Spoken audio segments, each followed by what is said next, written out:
कोमल की मम्मी के बार बार फोन आ रहे थे कि वो किस समय मायके आने के लिए निकल रही है। हाँ मम्मी, बस आधे घंटे में निकलूंगी, वही 1.5-2 घंटे लगेंगे गुरुग्राम पहुंचने में। रास्ते में बहुत जाम मिलता है, तो मेट्रो से आ जा। मम्मी वो अटैची और बैग भी है ना, इसलिए मैंने कैब कर ली है। आप टेंशन मत लो, मैं आ जाऊंगी। ठीक है कोमल, आ जाना टाइम से, मैं खाना तैयार रखूंगी। कोमल फोन पर कुछ और कहती उससे पहले ही फोन कट गया। कोमल मायके जाने की तैयारी करने लगती है। रिंकू और दिशा की गर्मियों की छुट्टियां थी, इसी वजह से कोमल कुछ दिनों के लिए मायके रहने जा रही थी। मुझे ऑफिस के काम से न जाना होता तो मैं तुम्हें गाड़ी से छोड़ देता, पर बहुत अर्जेंट मीटिंग है आज ऑफिस की। वैसे मैं बीच में मिलने आ जाऊंगा और बाकी तुम मम्मी के घर रहकर आ जाओ, फिर हम बच्चों के साथ घूमने चलेंगे। कोमल खुश थी कि वो बहुत दिनों बाद मायके रहने जा रही है। बच्चों के स्कूल और कामों की वजह से कोमल बहुत कम मायके रहने जा पाती थी। अब बच्चों की छुट्टियां थी, इसलिए कोमल कुछ दिनों के लिए मायके रहने जाती है। पर जब वो मायके पहुंची तो उसकी भाभी सुनैना घर पर नहीं थी। नानी माँ, मुझे मैंगो शेक पीना है। नानी माँ, मुझे मैंगो खाना है। हाँ हाँ बच्चों रुको, मैं अभी तुम दोनों के लिए मैंगो भी लाती हूँ और मैंगो शेक भी। मम्मी, भाभी अपनी मम्मी के घर से कब तक आएंगी? बस आने ही वाली होगी, मैंने उसे बता दिया था कि तुम आने वाली हो। अभी कोमल पूरी बात भी नहीं कर पाई थी कि सुनैना अपने 2 बच्चों चारू और दीपू के साथ आ जाती है। अरे माँ जी, फ्रिज के सारे आम काटकर अपनी बेटी को ही खिला दिए या फिर 1-2 छोड़े भी हैं? कैसी हो कोमल? नमस्ते भाभी, मैं ठीक हूँ। वो बच्चे मैंगो की जिद। हाँ हाँ, आम का सीजन है और बच्चे अपने मामा के घर आए तो आम तो खाएंगे ही ना। ये देखो, मम्मी ने पके हुए बढ़िया दशहरी आम खाने को दिए, पूरे 5 किलो हैं। अब देख लो, पिछली गली में मेरा घर है, फिर भी मम्मी पापा मुझे सामान देते ही रहते हैं। मैं भी कुछ न कुछ ले जाती रहती हूँ, कभी खाली हाथ नहीं जाती। सुनैना, कोमल भी आम और लीची लेकर आई है, फ्रिज में रख दिए हैं। अच्छा किया, वैसे भी अब कुछ दिन यहाँ रुकोगे तो बच्चे तो कुछ न कुछ खाने को मांगते ही रहते हैं। अच्छा, मैं ये आम फ्रिज में लगा कर आती हूँ। सुनैना रसोई में चली जाती है, पर कोमल उस समय गुस्से में थी। मम्मी, यही वजह है कि मैं यहाँ आना पसंद नहीं करती हूँ। मेरा तो मन ही नहीं था कि मैं इस बार छुट्टियों में मायके आऊँ। सुधीर तो बोल भी रहे थे कि कहीं घूमने चलते हैं। मैंने ही उन्हें मना कर दिया कि नहीं, पहले मैं कुछ दिन मम्मी के घर जाकर आऊंगी, इसके बाद घूमने जाएंगे। बहुत बड़ी गलती कर दी जो मैं यहाँ आ गई। अगर भाभी का यही रवैया रहा ना तो मैं फिर कभी नहीं आऊंगी मायके। अरे सुनैना की बातों पर ध्यान मत दिया कर, वो ऐसी ही है। उसे समझ नहीं है कि कब क्या बोलना चाहिए, और ये घर मेरा है, तेरी माँ का है। अभी क्योंकि मैं जिंदा हूँ इसलिए तू अपनी माँ के घर आई है, आराम से रह। आज तेरे पापा जिंदा होते तो तेरे आने पर पल के बिछा देते। कोमल देखती है उसकी माँ की आंखों में आंसू आ जाते हैं, इसलिए कोमल उस समय चुप हो जाती है और बात को बदल देती। मम्मी, भैया को ना फोन मिला दो, उन्हें कहना मेरे लिए बंगाली रसगुल्ले लेते हुए आएंगे, बहुत मन हो रहा है। तभी कोमल का भाई आ जाता है। अरे मुझे पता है तू आने वाली है, इसीलिए मैं रास्ते में हलवाई से बंगाली रसगुल्ले लेता हुआ आया हूँ। ये ले, तेरी पसंद के बंगाली रसगुल्ले, वो भी छोटे वाले। नमस्ते भैया, कैसे हो? थैंक यू, आपको याद था कि मैं आने वाली हूँ। हाँ, मम्मी ने सुबह बता दिया था कि तुम आने वाली हो। और जीजू कैसे हैं, सब बढ़िया? जी भैया, सब ठीक है। देसी घी लाए हो? मैंने बोला था देसी घी खत्म हो गया, लेते हुए आना। अरे मैं भूल ही गया, सॉरी। काम की चीज तो तुम भूल ही जाओगे जो मैंने बोली है। बहन के लिए रसगुल्ले लाना नहीं भूले, और देसी घी भी मैं अपने लिए नहीं बोल रही हूँ। रिंकू और दिशा देसी घी के पराठे खाते हैं। कोई बात नहीं भाभी, पराठे की इतनी जरूरत नहीं है, बच्चे सादी रोटी भी खा लेते हैं, और दाल चावल बने हैं ना तो उसके साथ रोटी की जरूरत नहीं। नहीं नहीं, मुझे सारी जिंदगी ये थोड़ी सुनना है कि बहन मायके रहने आई और उसे और उसके बच्चों को देसी घी खाने को नहीं मिला। जाओ रवि, आप लेकर आओ। हाँ, जा रहा हूँ। ये बात तुम सीधे मुंह से भी तो बोल सकती थी, इतना घुमा फिरा कर क्यों बोली? उस समय रवि देसी घी लेने के लिए चला जाता है। सुनैना आगे पीछे तो ठीक रहती थी, पर जैसे ही कोमल कभी रहने के लिए आ जाए तो वो ऐसे ही व्यवहार करती थी।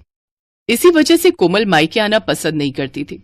वो तो सिर्फ अपनी माँ और भाई की वजह से ही मायके आ रही थी। माँ, इतना याद रखो, मैं बस आपके और भैया के मुंह को यहाँ आती हूँ, वरना भाभी से मुझे कोई उम्मीद नहीं। कोमल का मन ही नहीं लग रहा था, क्योंकि उसकी भाभी सुनैना बहुत ही अटपटा व्यवहार करती थी। एक दिन सब लोग घूमने के लिए मॉल गए। पापा, हमें गेम खेलने हैं। हाँ पापा, चलो ना गेम खेलते हैं। अभी नहीं बच्चों, थोड़ी देर में चलते हैं, पहले थोड़ा मॉल में घूम तो लो। ये मॉल कितना बदल गया है, पहले तो छोटा सा था, लगता है बड़ा किया है। हाँ, अभी तो और बड़ा बनेगा। मामा जी कॉर्न्स खाने हैं। और मुझे आइसक्रीम। अभी खिलाता हूँ, चलो सुनैना, आओ आइसक्रीम खा लेते हैं।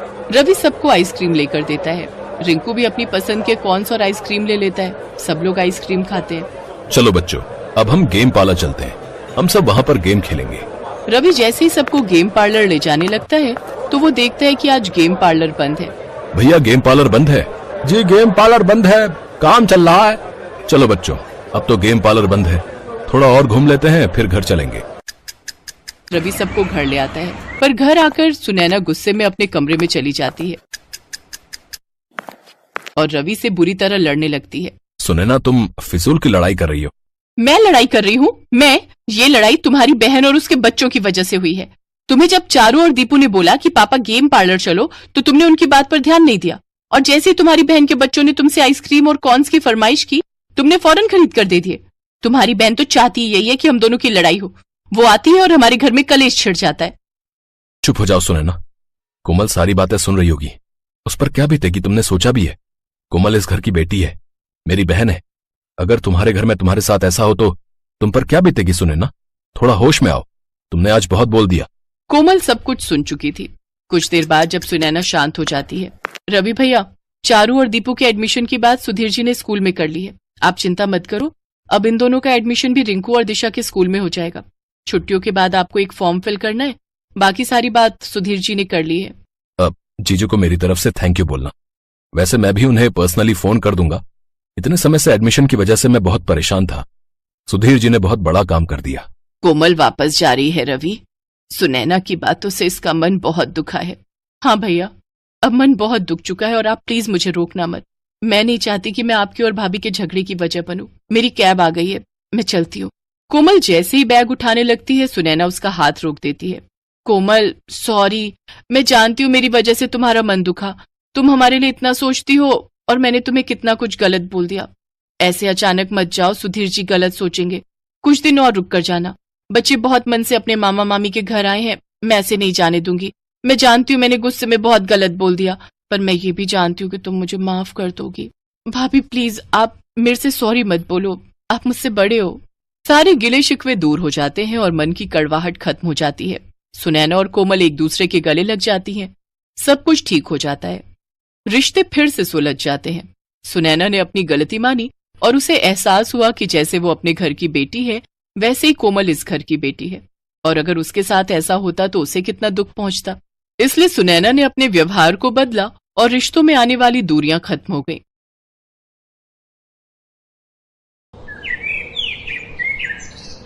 अमीर शांति के घर के बेसमेंट में गरीब परिवार रहता है, जहां खाना बनाती हुई माँ वॉचमैन के कपड़े पहनकर तैयार होती हुई पिता से कहती है, सुनिए जी, बड़ी मुश्किल से इतना अच्छा लड़का मिला है।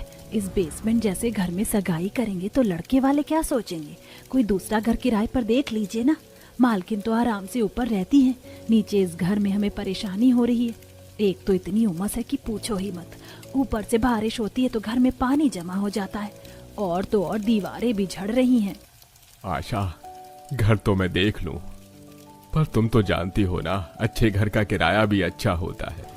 वो तो मालकिन इतनी अच्छी है कि कम दाम पर उन्होंने हमें रहने के लिए अपना नीचे का ये स्टोर रूम दे दिया, और पिछले 15 साल से हम यहीं रह रहे हैं। और मेरी सैलरी केवल 15,000 रुपए है। अब 15,000 में अपनी बेटी की सगाई करूं, घर खर्च चलाऊं, किराया दूं, क्या क्या करूं? माँ, ये घर भी तो ठीक ही है, आप क्यों बदलने की बात करती हैं? पापा आप काम पर जाओ, हम इसी घर में मेरी सगाई करेंगे। निशा के कहने पर अशोक नौकरी पर चला जाता है। अब इसी तरह कुछ दिन बीत जाते हैं और एक दिन निशा अपनी सगाई का इनविटेशन अपनी अमीर दोस्त को देने के लिए सीढ़ियों से चढ़कर ऊपर जाती है। शीला, अगले महीने 15 तारीख को मेरी सगाई है, तो सोचा कि सबसे पहले तुम्हें इनविटेशन दूं। अरे वाह बेटा, ये तो बहुत अच्छी बात है। अगले महीने 15 तारीख हमने भी शीला की सगाई रखी है। कितना अच्छा रहेगा, तुम दोनों दोस्त की सगाई एक ही दिन होगी, वो भी एक ही घर में ऊपर नीचे। हाँ, लगता है भगवान भी यही चाहता है कि हम दोनों सहेलियों की सगाई एक साथ एक जगह हो। इसलिए मैंने सोच लिया है कि हम दोनों अपनी सगाई की शॉपिंग भी एक साथ करेंगे। तो निशा, तुम मेरे साथ चल रही हो ना सगाई की तैयारी करने? हाँ, क्यों नहीं। तुम तैयार होकर नीचे आओ, जब तक मैं भी माँ से इस बारे में बात करती हूँ। नीचे जाकर निशा सारी बात अपनी माँ को बताती है और आशा अपनी बेटी को थोड़े से पैसे देते हुए उससे कहती है, अपनी अमीर सहेली के साथ तो अपनी सगाई की शॉपिंग के लिए तो जा रही है, पर याद से पैसे कम खर्चना। कुछ भी महंगी चीज मत लेना। वो लोग तो बहुत अमीर हैं, महंगे सामान लेंगे, पर तू सोच समझकर हिसाब से ही पैसे खर्चना। मैं तेरे साथ चल लेती, पर अगर मैं गई तो खर्चा और हो जाएगा। कुछ देर बाद निशा अपनी अमीर दोस्त और उसकी माँ के साथ उनकी गाड़ी में बैठकर एक बड़ी सी दुकान में सगाई की शॉपिंग करने के लिए जाती है। निशा, मैं तो अपनी सगाई पर लहंगा पहन रही हूँ, तुमने क्या सोचा है? मैंने तो साड़ी की सोची है, इसलिए हम किसी छोटी दुकान पर चलते हैं ना, जहाँ मुझे अच्छी सी साड़ी मिल सके। बेटा, सगाई बार बार नहीं होती, इसलिए ज्यादा मत सोचो और पैसों की चिंता बिल्कुल मत करो। मैं भी तो तुम्हारी माँ जैसी हूँ। चलो अपने लिए भी कोई लहंगा पसंद करो। शांति अपनी बेटी के साथ निशा को भी जबरदस्ती सगाई के लिए लहंगा दिलवाती है। उसके बाद वो लोग लहंगे के अकॉर्डिंग चूड़ी, मेकअप, गहने और सैंडल लेने के लिए जाते हैं। आंटी जी, मुझे तो अपने लहंगे के अकॉर्डिंग ये सैंडल ज्यादा अच्छी लग रही है, पर इस बार पैसे मैं ही दूंगी, वरना माँ बहुत सुनाएंगी मुझे। अच्छा ठीक है बेटा, जैसा तुम्हें ठीक लगे। अगर फिर भी तुम्हारी माँ कुछ बोले तो मुझे बताना। शीला और निशा अपनी सगाई की शॉपिंग एक साथ करके घर जाने लगती हैं, पर यह सब कुछ निशा का मंगेतर पंकज देख रहा होता है और अगले दिन अपनी फैमिली के साथ निशा के घर आता है। माफ करना बहन, सगाई से पहले आपके घर आ गए, पर आप तो इस टूटे फूटे घर में रहकर हमें अपनी गरीबी दिखा रही थी, जबकि कल मेरे बेटे ने खुद देखा है कि कैसे आपकी बेटी अपनी अमीर सहेली के साथ सगाई की शॉपिंग कर रही थी। अब जब आपके पास इतने पैसे हैं कि इतनी बड़ी दुकान से सगाई का सामान ले सके, तो क्या आप लोग हमें दहेज नहीं दे सकते हैं? अर्चना दहेज के लिए आशा को परेशान कर ही रही होती है कि तभी वहां शीला बेसमेंट की सीढ़ियों से उतरकर आ जाती है और लड़के वालों की बात सुनकर उन्हें सुनाना शुरू कर देती है। कैसे बेशर्म लोग हैं आप। आपका बेटा महीने के सिर्फ 20,000 रुपए कमाता है, ना कि 15 लाख, और डिमांड ऐसे कर रहे हैं आप लोग जैसे कि आपका बेटा कोई पुलिस ऑफिसर हो। आंटी जी, कोई जरूरत नहीं है ऐसे लोगों से शादी करने की। क्या गारंटी है कि शादी के बाद हमारी निशा इनके साथ खुश रहेगी? अरे शीला, ये तो क्या कर रही है? सोच समझ कर बोल। मैं बिल्कुल सही और सोच समझ कर ही बोल रही हूँ, और आप लोगों को एक फूटी कौड़ी नहीं मिलेगी, याद रखना ये बात। मैं तो यहाँ हमारे रिश्ते को बढ़ाने के लिए आया था, दूरियां खत्म करने के लिए आया था, पर निशा, तुम्हारी अमीर दोस्त जितनी ऊपर रहती है उसकी सोच भी उतने ही ऊपर है, इसलिए अब मुझे तुमसे सगाई नहीं करनी। नहीं बेटा, ऐसा मत बोलो, दोनों बचपन की दोस्त हैं, मैं ऐसे समझाऊंगी। इसके बोलने का वो मतलब नहीं था जो तुम समझ रहे हो। देखो, कृपया रिश्ता मत तोड़ो। आशा लड़कों वालों के सामने हाथ जोड़ती है, पर फिर भी लड़के वाले रिश्ता तोड़कर सीढ़ियों से चढ़कर वहां से चले जाते हैं और आशा का सारा गुस्सा शीला पर उतरता है। ये सब कुछ तुम्हारी वजह से हुआ है। तुम अमीर लोग पता नहीं खुद को क्या समझते हो, और अपना ये नीचे का बेसमेंट हमें किराए पर देकर तुमने कोई हमारे ऊपर एहसान नहीं किया। बदले में हम तुम्हें यहाँ रहने का किराया देते हैं। चलती हो तुम मेरी बेटी से, इसलिए तुमने मेरी बेटी का रिश्ता तोड़वा दिया। आशा शीला को खरी खोटी सुना रही होती है कि तभी वहां ऊपर से सीढ़ियों से उतरकर हाथों में मिठाई लिए शांति आती है और आशा की ऐसी बातें सुनकर आशा से कहती है, बस बहुत हो गया आशा बहन, बहुत कर ली तुमने मेरी बेटी की बेइज्जती। अगर मेरी बेटी ने कुछ किया होगा तो तुम्हारी बेटी के भले के लिए ही किया होगा, पर तुम जैसे गरीब लोगों के पास बुद्धि ही नहीं होती है, तभी तो गरीब ही रहते हो सारी जिंदगी। चल बेटा यहाँ से। इन गरीब लोगों को हम अमीरों का एहसान कभी नजर नहीं आने वाला, क्योंकि इनकी नजर में तो हम गंदे होते हैं। उस दिन न सिर्फ निशा का रिश्ता टूटता है, बल्कि दोनों सहेलियों की माओं के बीच में खटास भी पैदा हो जाती है। पर इतना सब कुछ होने के बाद भी दोनों सहेलियों की दोस्ती नहीं टूटती, और एक दिन जब निशा घर के बाहर काम कर रही होती है तो शीला निशा को अकेला देखकर उसके पास आती है। निशा, मेरा दोस्त अर्जुन बहुत अच्छा है, तू हाँ क्यों नहीं कर देती? वो तुझे बहुत पसंद करता है। अगर तेरी उससे शादी हुई तो तुम बहुत खुश रहोगी, और अब तो तेरा रिश्ता भी टूट गया है। तूने अपनी माँ की खुशी के लिए रिश्ते के लिए हाँ किया था। अगर तू अपनी माँ को सच बताएगी तो क्या उन्हें तेरी खुशी नजर नहीं आएगी? पर शीला, मेरी माँ वैसे ही तुझसे नाराज है, और अगर मैंने अर्जुन के बारे में बताया तो कहीं वो मुझसे भी नाराज ना हो जाए। कोई बात नहीं, आंटी मुझसे नाराज है ना, पर जब मेरी वजह से ही उसी दिन हम दोनों सहेली की सगाई एक साथ होगी ऊपर नीचे, तो आंटी का गुस्सा भी ठंडा हो जाएगा। मैं आज शाम को ही अर्जुन को उसकी फैमिली के साथ घर पर बुला रही हूँ। शीला शाम को अर्जुन को अपने घर बुलाती है और सीढ़ियों से उतार कर निशा के बेसमेंट वाले घर लेकर आती है, जहां आशा उन्हें बिठाती है और अर्जुन अपनी माँ के साथ निशा का हाथ मांगता है और